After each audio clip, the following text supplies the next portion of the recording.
میں نے اپنے ابو سے ضد کی کہ ہمیں بھی وہاں لے جائیں۔ میرے ابو یورپ کے نیشنل تھے اور وہاں ان کا بہت اچھا بزنس تھا اور ہم اپنی امی کے ساتھ پاکستان میں رہتے تھے۔ میرے ابو پاکستان آتے جاتے رہتے تھے۔ میں نے جب سے ہوش سنبھالا تھا میں نے دیکھا تھا کہ میرے ابو کافی روب جھاڑتے تھے میری امی پر۔ میرا بھی دل چاہتا تھا کہ میں اپنے ابو کے ساتھ یورپ چلی جاؤں، ہماری ساری فیملی وہاں پر ہو جہاں پر میرے ابو رہتے ہیں، لیکن ابو نے بتایا کہ وہ بالکل بھی اچھی جگہ نہیں ہے۔ ہمارے پاس کسی بھی چیز کی کمی نہیں تھی۔ ہمارا جو پاکستان میں گھر تھا بہت زیادہ لگژری تھا، ہماری ایجوکیشن بہت اچھی تھی، ہم پاکستان کے ٹاپ سکولز میں جاتے تھے، ہمارے پاس کسی بھی چیز کی کمی نہیں تھی۔ ہمارے منہ سے جو بھی بات نکلتی وہ ہمارے منہ سے نکلنے سے پہلے ہی پوری ہو جاتی تھی۔ ابو کا دین کی طرف بہت زیادہ رجحان تھا، تو ہمیں دنیاوی تعلیم کے ساتھ دینی تعلیم بھی دی جاتی تھی۔ درس وغیرہ بھی ہمارے گھر میں بہت زیادہ ہوتے تھے۔ ابو کی ایک عادت بہت زیادہ بری تھی، وہ جب بھی پاکستان آتے تھے امی کے ساتھ پہلے دن ہی جھگڑا کر لیتے تھے۔ میری امی بہت زیادہ انوسینٹ تھیں، وہ بالکل بھی ابو سے جھگڑا نہیں کرتی تھیں۔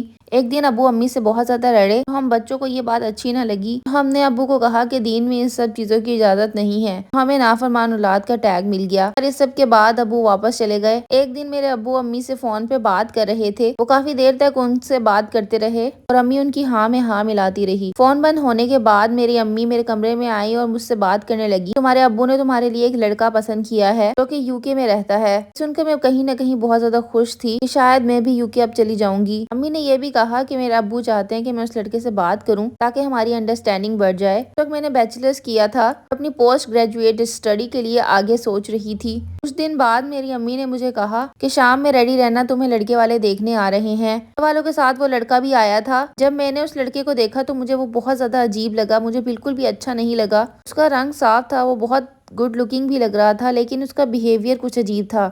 تو ہماری گفتگو ہوئی تو اس نے مجھ سے کچھ ایسے سوال کیے جو کہ ایک شوہر ہی اپنی بیوی سے کر سکتا ہے، جس پر میں نے اس کو منع کر دیا کہ میں ان سوالوں کے جواب نہیں دوں گی، اگر آپ کو کچھ اور پوچھنا ہے تو آپ پوچھ سکتے ہیں۔ اس کے بعد میں اپنے روم میں چلی گئی اور میں نے کہہ دیا کہ میں نے اس لڑکے سے بات کر لی ہے۔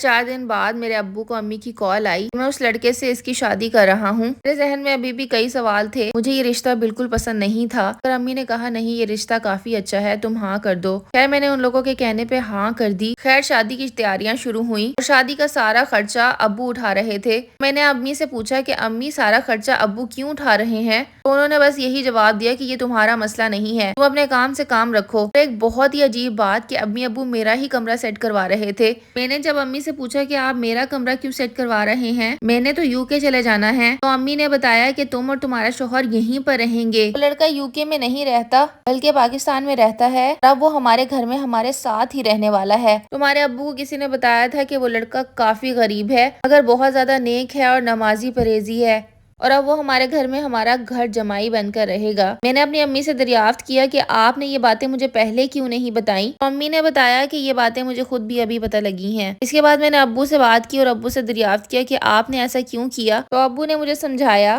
اب تمہاری ماں بوڑھی ہو چکی ہے اور ان کا خیال رکھنے کے لیے بھی کوئی ہونا چاہیے، میں تمہاری شادی ایک ایسے شخص سے کر رہا ہوں جو کہ گھر پہ رہے گا، مجھے اللہ تعالیٰ نے بہت دیا ہے اور میں تمہارے ایکسپینس اور اس کے ایکسپینس اٹھا سکتا ہوں، مجھے ایسا داماد نہیں چاہیے تھا جو کمائے، اور تم دیکھنا میں تمہاری چھوٹی بہن کے لیے بھی ایسا ہی لڑکا دیکھوں گا جو گھر پہ رہے گا، گھر جمائی بن کے رہے گا اور وہ تم لوگوں کی حفاظت بھی کرے گا۔ میں نے ابو سے کہا کہ آپ گارڈز بھی رکھتے میں نے اپنے ابو سے کہا کہ آپ گارڈز بھی رکھ سکتے تھے، یہ کرنے کی کیا ضرورت تھی۔ میں نے ابو کو کہا مجھے بالکل پسند نہیں کہ میرا شوہر میرے باپ کے پیسوں پہ پلے۔ ابو کو اس بات پہ بہت زیادہ غصہ آیا، انہوں نے آؤ دیکھا نہ تاؤ اور مجھے ڈانٹنا شروع کر دیا، کہتے میرا پیسہ ہے میں جو مرضی کروں، جب مجھے کوئی مسئلہ نہیں ہے تو تم کون ہوتے ہو مجھے روکنے والے، جو میں چاہوں گا وہی اس گھر میں ہوگا۔ خیر میری شادی ہو گئی۔ جب وہ میرے کمرے میں آیا تو اس نے بہت ہی فضول قسم کی باتیں کرنا شروع کر دی۔ اس نے مجھے کہا کہ تم یہ مت سمجھنا کہ تم نے مجھے خرید لیا، یہ تمہارے باپ نے مجھے خرید دیا ہے، اپنی مرضی سے اس گھر میں رہوں گا، میرا دل کرے گا میں وہی کروں گا، تم لوگوں کو مجھے ڈکٹیٹ کرنے کی کوئی ضرورت نہیں ہے۔ میں نے اس سے کہا کہ یہ ساری باتیں آپ میرے ابو سے جا کے کریں، انہوں نے میری شادی آپ سے کی ہے، میں نے خود نہیں کی۔ جب یہ بات میں نے اپنے ابو کو بتائی تو انہوں نے کہا کوئی بات نہیں، داماد اسی طرح ہی بات کرتے ہیں۔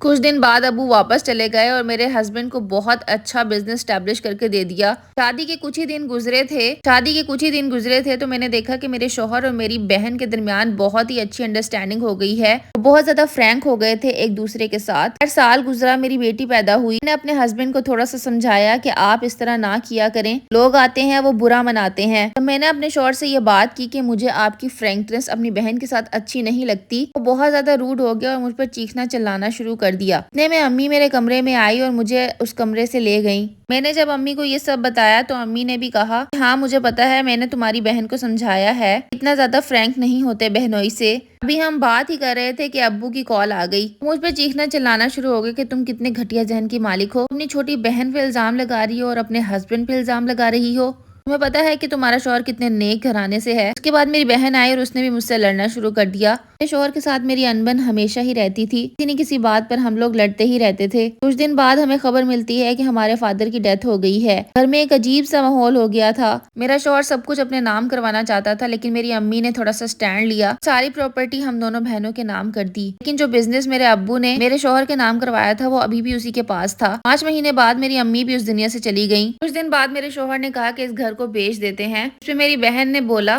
یہ گھر ہمارے نام ہے اور میں اس کو نہیں بیچنا چاہتی، جس پہ میرا شوہر خاموش ہو گیا۔ پر میں اب اس گھر میں نہیں رہنا چاہتی تھی۔ میں نے اپنے شوہر کو کہا کہ ہم یہاں سے چلتے ہیں، جس پہ میرے شوہر نے مجھے منع کر دیا اور اس سے کہا کہ میں کہیں نہیں جاؤں گا۔ اس بات پر بہت غصہ آیا، میں نے اپنا سامان باندھا، اپنی بیٹی کو لیا اور وہاں سے چلی گئی۔ میں نے ایک چھوٹا سا پورشن کرائے پہ لیا تھا۔ میں 1 مہینے تک اپنے شوہر کا انتظار کرتی رہی مگر وہ نہ آیا۔ پھر ایک دن میں اپنے شوہر کے آفس چلی گئی اور میں نے وہاں جا کر ان سے دریافت کرنا چاہا کہ آپ میرے پاس کیوں نہ آئے، میں 1 مہینے سے آپ کا انتظار کر رہی تھی۔ اس پہ انہوں نے کھڑے کھڑے مجھے زبانی طلاق دے دی اور کہا میں تمہارے پاس کبھی نہیں آؤں گا۔ میں وہاں سے چپ کر کے واپس آ گئی اور اب اس بات کو 1 مہینہ ہو گیا ہے اور اب بھی وہ میری بہن کے ساتھ رہ رہا ہے۔ اب جس لڑکی کی یہ کہانی ہے، شی واز آسکنگ کہ اب میں کیا کروں، مجھے کیا اپنے شوہر سے خلا لے لینی چاہیے یا اس کو اس کے حال پہ چھوڑ دینا چاہیے۔ لڑکی اب خود ایک اسکول میں جاب کر رہی ہے اور اپنی بیٹی کا پیٹ پال رہی ہے۔ زندگی اس کے لیے کافی مشکل ہے۔ ایسی مزید ویڈیوز دیکھنے کے لیے مجھے فالو کر لیں۔ کمنٹ باکس میں اپنی رائے ضرور دیجیے گا۔